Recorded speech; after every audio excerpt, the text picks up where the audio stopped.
જીત શું કામ કરે છે? એવું તો શું છે એ કોલેજમાં કે તારે એ જ કોલેજમાં એડમિશન લેવું છે? કોલેજ તો કોલેજ હોય ને, ભણવાથી કામ.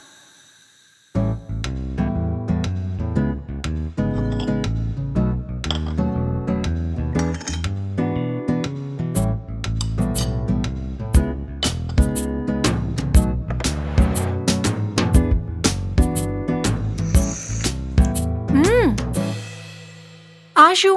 તે ચામાં ખાંડ જ નથી નાખી? ચા તો ચા હોય ને, પીવાથી કામ. અરે પણ ચામાં ખાંડ ના હોય તો ચા ફિક્કી લાગે. બસ એવી જ રીતે નોબલ યુનિવર્સિટી વગર મારી કોલેજ લાઈફ ફિક્કી લાગે મમ્મી. એટલે જ Noble University. Enjoy the education. Noble University, Global Vision.